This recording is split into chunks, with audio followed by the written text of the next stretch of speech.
cracking? What's cracking? I'm out here in the UK on the Straight Outta Compton tour, man. Much love. And you know you rocking with, man. It's little Eazy-E, and we about that online. So we finna get it cracking, man.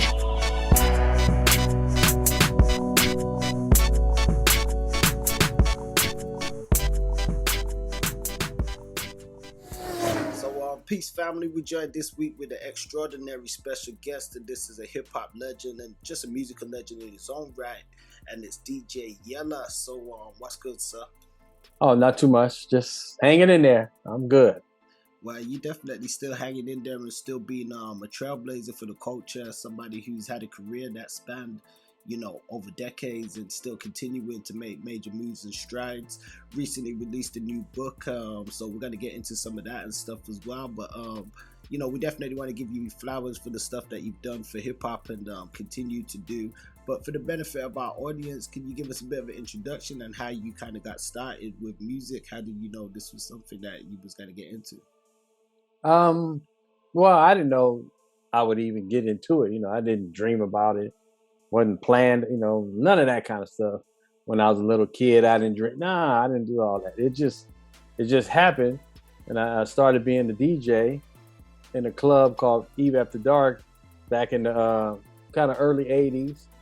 And then a couple of years later, Dre came along. I met this guy named Dre. Turned out to be Dr. Dre later, but that's where our bond clicked. And we was in the Wreckin Cru making music. You know, it was techno music. We made slow songs, but that was the style in that day, you know. And then we eventually left that group, and then we all put together, formed N.W.A., you know. Ren, Cube, Easy, Dre, me. You know, Arabian Prince was there for a minute. So we did that, you know, millions of records or whatever, you know. We produced, you know, all Easy stuff, N.W.A., you know. Bunch of stuff was on the Ruthless label back then, so you know, we ended up going to the Hall of Fame, did a movie, it was a whole bunch of stuff. Yeah, I mean, it's safe to say that you've lived like lifetimes within a lifetime with some of the experiences and stuff that you've had, and you know, the opportunities that you've been around and stuff. So, I mean, what did that mean to you coming up as like a kid from Compton? It was just different, you know. One thing about that, when we did music, we just, at the time, that's what we loved.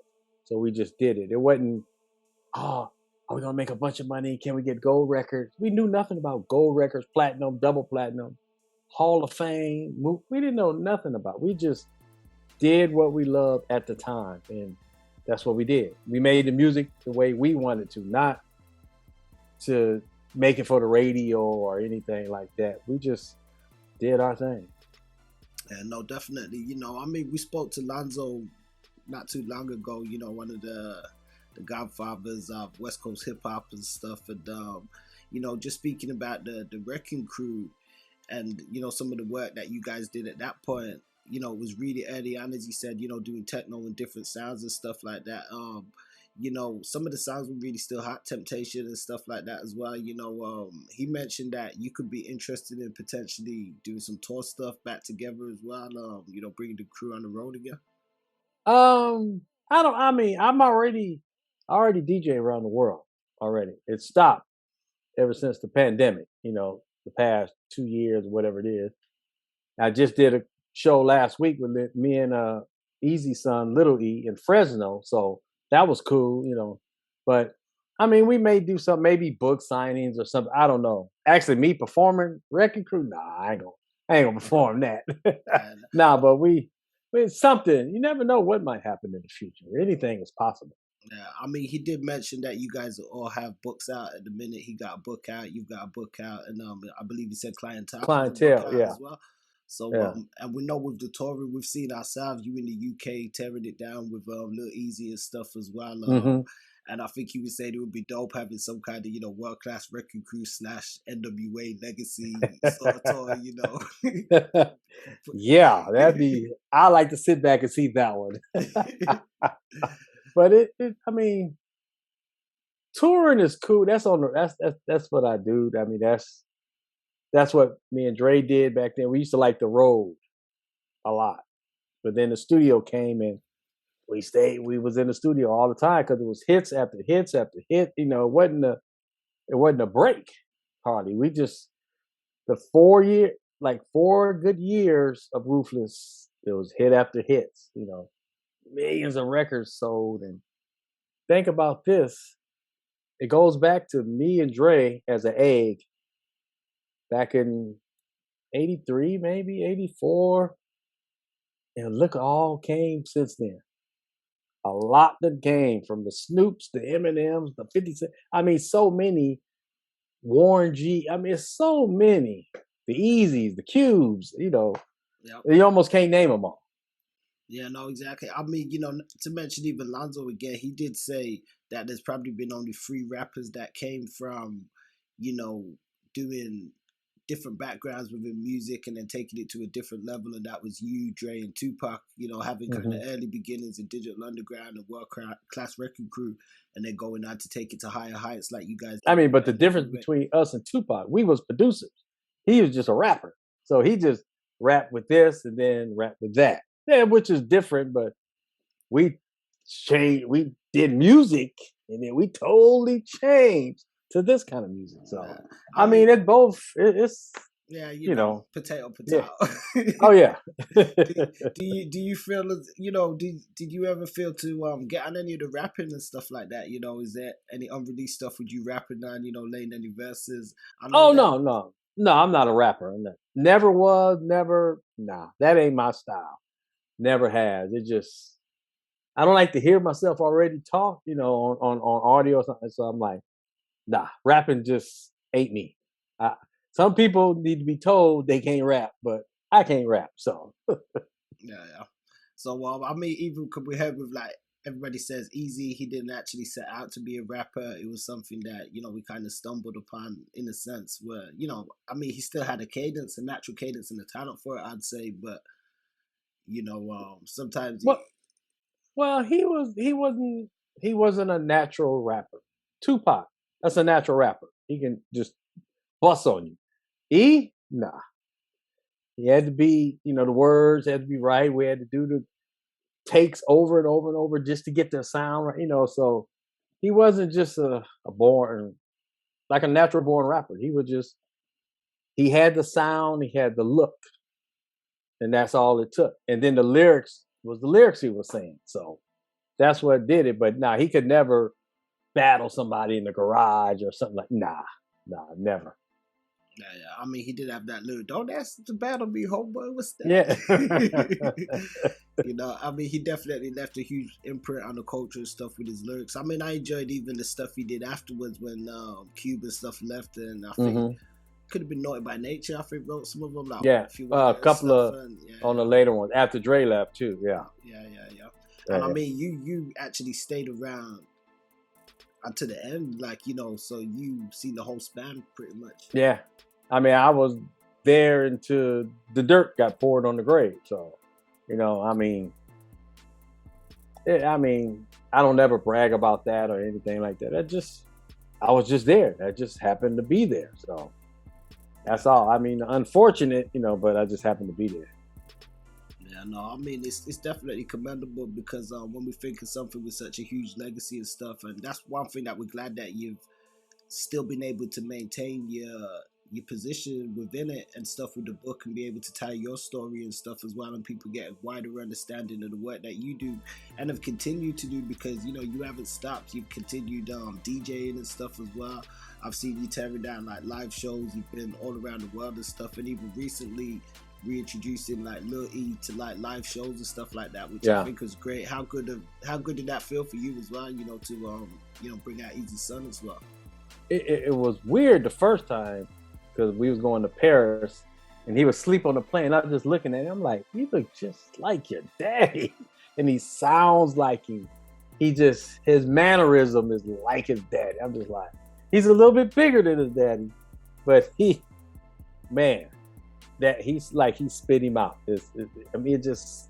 Even the stage performance, he missed words just like his daddy. I mean, exactly. Boys in the Hood. How could you miss the words on Boys in the Hood? It's not that many. How could you miss the word? But he's just like his daddy. Just like him. No. Yeah, no, definitely, man. Like father, like son, and we're definitely proud to see you representing and the work that you guys have been doing. When we think of the legacy sometimes with N.W.A. and the hip hop music and stuff, do you feel as though it spawned? I know you mentioned earlier so many different other variations of talent and artists, from the YGs to the Snoop, so many different eras and stuff, but sometimes people say that it spawned a lot of gangsterism within the street culture as well at the same time. I know it's probably something you've heard a lot of times. How do you feel on that? I mean, we just like the lyrics. The lyrics was just the words.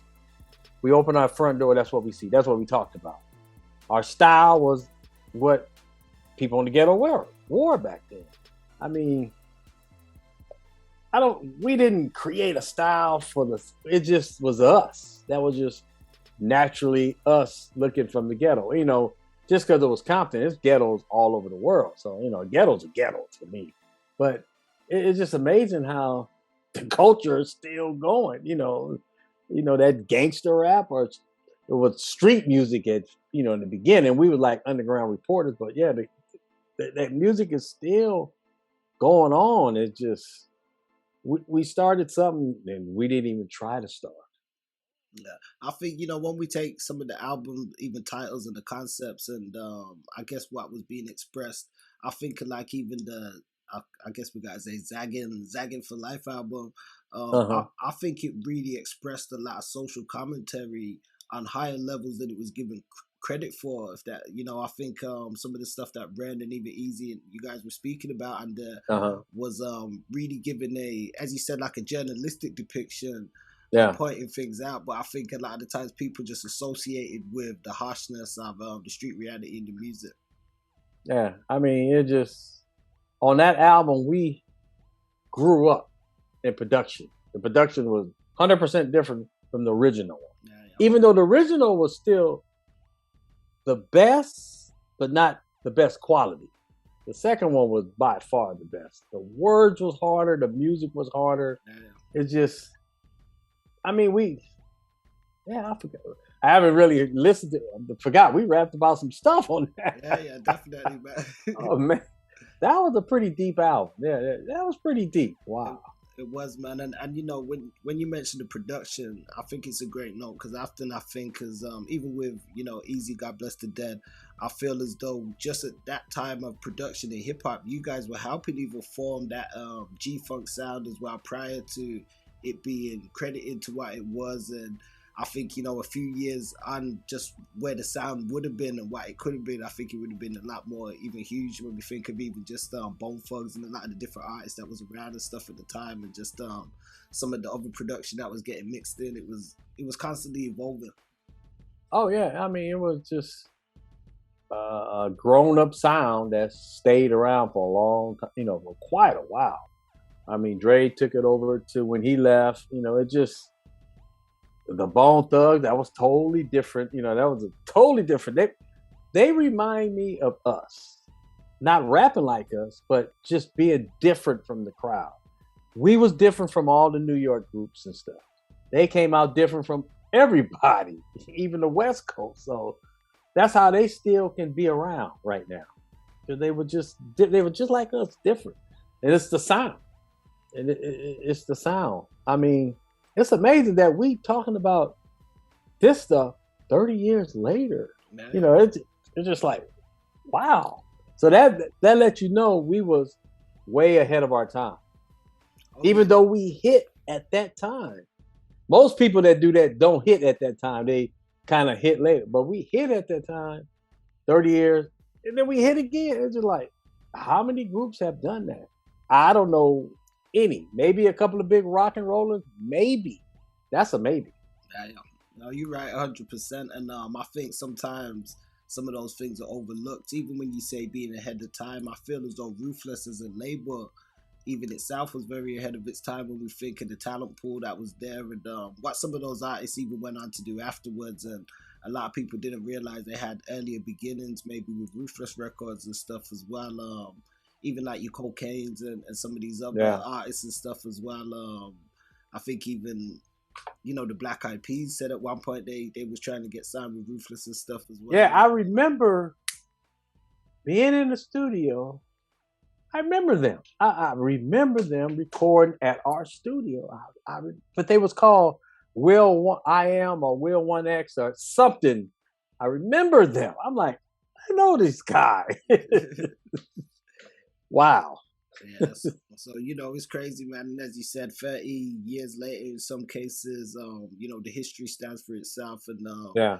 just a testament to what was done.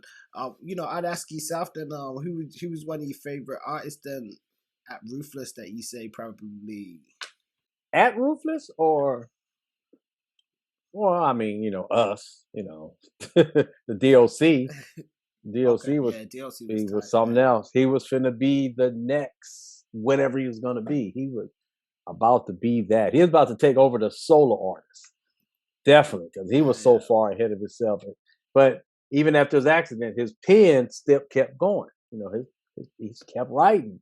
And Eazy's style also changed when he came around writing. You could tell from the earlier stuff. Then you get the We Want Easy, you can hear the style different. Because that was Doc writing. So it was a totally different style. And E liked the way he did the lyrics. So it just started changing and changing. But yeah, I mean, yeah, I say the DLC was the group. Was definitely not group solo artist, but that was definitely him. Yeah, no, the funky one, man. He definitely had a flavor that definitely stood out and stuff as well. And Oh yeah, yeah, oh yeah. So you got a new book that you've got out now at the minute. Can you? Okay, Yeah, you see. Straight Outta Compton, my Untold stories. Yeah, So, it's so crazy. I never opened a novel or read a novel before in my life. Never. School, did my 12 years, that was it. But it just came on me, and I wrote it took a year and a half during the whole pandemic. I wrote okay. the book. Not to write the book because my parts were small in the movie. No, it wasn't like that. It just telling my story. And my story, it just everything before the Wreckin Cru, during the Wreckin Cru, N.W.A., the breakup, this, that, Eazy's death. It just all the way to 2020. And I Oh, wow. just said it, I just wrote it as it was, not trying to make myself look like somebody or somebody created or nah. Because people don't really know, really don't know that I was DJing before 2 years before Dre even came into the picture. I was already a hot DJ in the nightclub. So it got all that in the book. Just ups, downs, ups, all kind of stuff. Yeah. And people really enjoy the book. They call it a good read. I don't know what that means because I never read a book. Yeah, no, I mean, it's a good story, and as you said, a good read following on from a good story, which is your own story, which Yeah, nobody else can't tell but you. And I yeah, think it's kind of crazy sometimes when we think, obviously the unfortunate circumstances we've seen over yeah, the past few years with the pandemic, but it's yeah, also allowed opportunities where, as you said, it afforded you the time maybe where you was able to yeah, write the book and express yourself and get your perspective out. A lot of us have seen the movie, we've seen different interviews and yeah, documentaries and stuff, but this is something that you're able to expound more on from your own view and stuff like that as well. And the yeah. readers will definitely appreciate it, and the fans and stuff like that too, just tying in with the whole N.W.A. legacy. Oh yeah, because it's got the whole story. I mean, it just because I don't say in the book me, I no. I always say we did this, that. I just kind of wrote it like a reporter as I seen it as it happened. I didn't add nothing. This is what happened. This is the way how the breakup was. This is when Cube left. This is when Dre left. This is when E died. It is what it is. Have you had any feedback to any of like the stories or the accounts and stuff that you put out? Oh yeah, I mean everybody like it. It's amazing. It's got 5 stars on Amazon. I'm like, really? But I just told it. I just went chronological order. Just from 5 years old up to 2020. Kept it in the timeline and stuff. Yeah. Oh yeah, pictures, all that. Okay. And they can order that Amazon. Yeah, Amazon.com. Or if you want the signed copy, really signed by me, you go to DJ Yella up N.W.A.His.com. And I just sent all over the world to Bahrain, UK, Sweden, Israel. I mean, all over Malaysia, all over Australia. So, and they get it pretty fast too. Because I ship a fast way, priority way. So, I autograph each book and number each book. Oh wow! And I know you must have done loads so far and stuff like that. Yeah. So, one thing I admire about you guys has always been your dedication to the craft and to the fans and stuff as well. And giving fans different opportunities where they can, get something like that, a signed copy and stuff as well, Yeah. which is something that can be treasured and kept as a collectible. For you. Oh yeah. Stuff like that as well. Oh yeah. I mean, because without the fans, we wouldn't be here. I wouldn't, you wouldn't, none of this would be happening. So it's always been like that.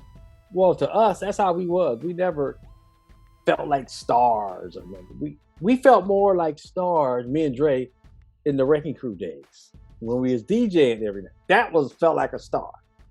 But we just stay humble, just like, the fans. It's always the fans. Always has been. Yeah, no, definitely. And you mentioned, fans around the world. You've been many places and stuff around the world. Where's some of your favorite places that you've been? Oof. I mean, Vietnam, Korea, all over Australia, 5 or 6 different times, all over the UK. I mean, there's so many places in UK. I mean, from Manchester to, oh my God, there's so many places in the UK. Europe, Amsterdam. I mean, China, Japan. I mean, Bali. I never even heard of a Bali. Sri Lanka. It's so many places. I mean, you just like close your eye, spin the map, and pick. I've been there. Most of the time, I've been there. Is there anywhere you haven't been? It's just a few. I haven't been to Africa yet, and just a few places. I haven't been to Russia. Okay. Just a few places I haven't been. I'm surprised they never did any N.W.A. stuff out in Africa and stuff as well, man. Because I know they've been trying to get me over there, just haven't, especially with the pandemic and all. It just haven't happened. I mean, all over Canada. I mean, from coast to coast.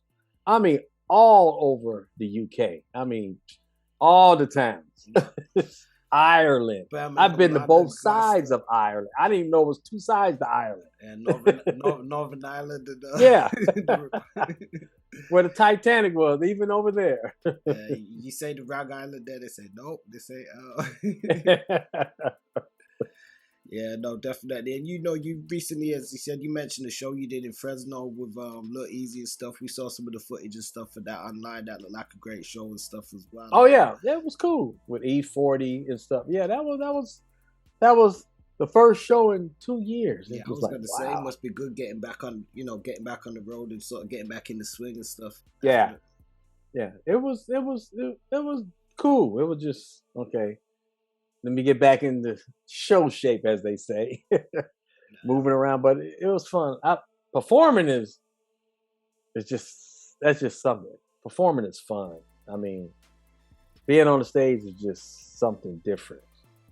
It's amazing. It always has been. Every time on the stage felt like the first time on the stage. So the excitement is still there for it. You still got Playboy T with you? Yeah. He didn't come to Fresno because he was out with Cube. Okay. Cube was doing a couple of shows too.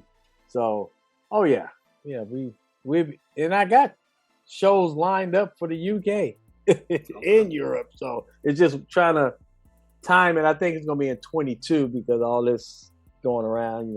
Got to get vaccinated. Got to do all this.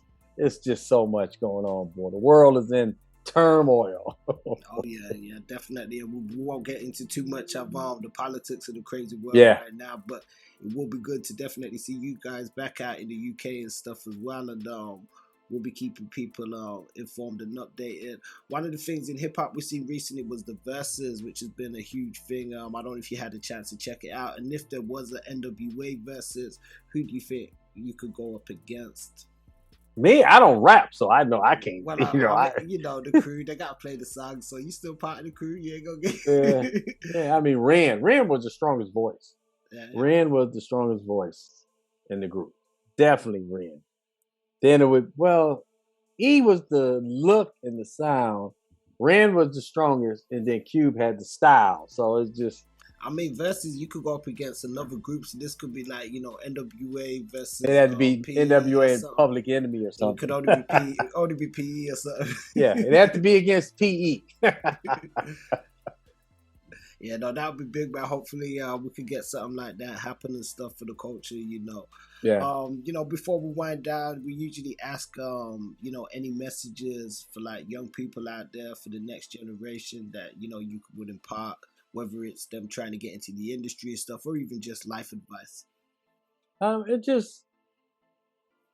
would say, especially in the entertainment, you do what you do what you like to do. Don't try to impress just to make it. Like us, we did what we wanted to do. We made the music and the lyrics this way. If people like it, great. If they don't like it, still great. That's what we like. So new people just gotta watch out.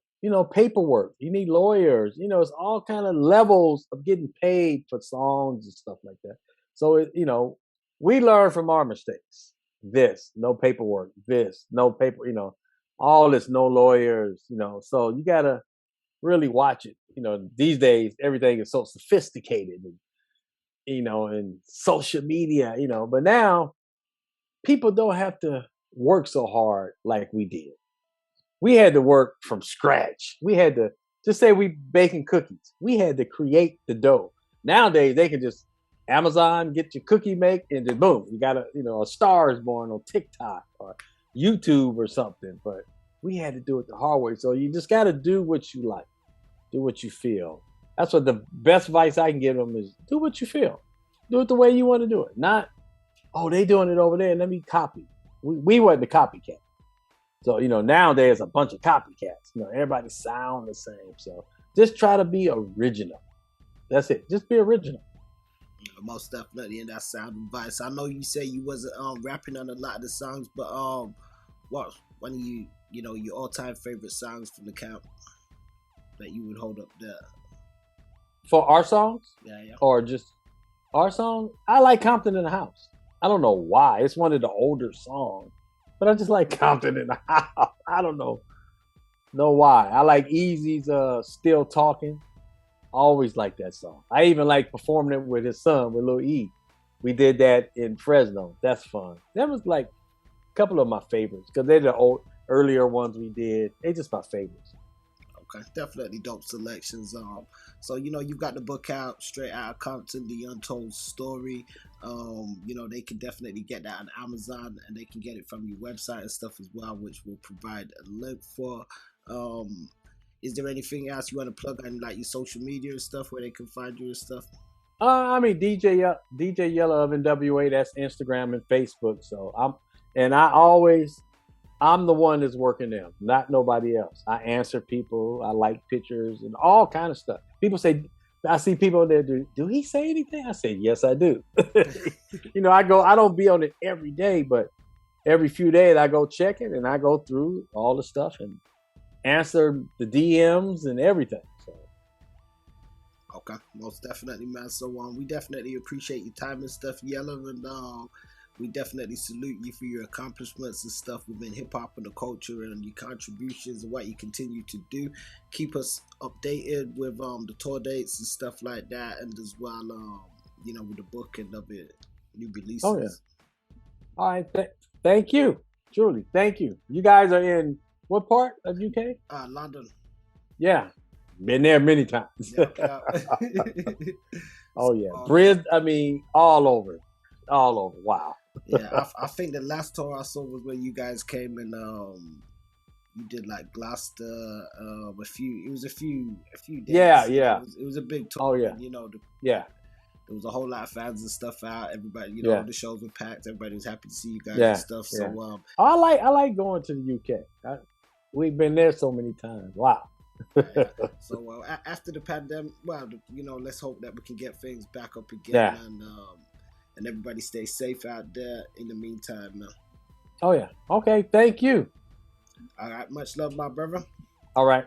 So we're gonna wind this one down this week, family. So peace. Don't forget to like, share, subscribe, and join us next time. Peace.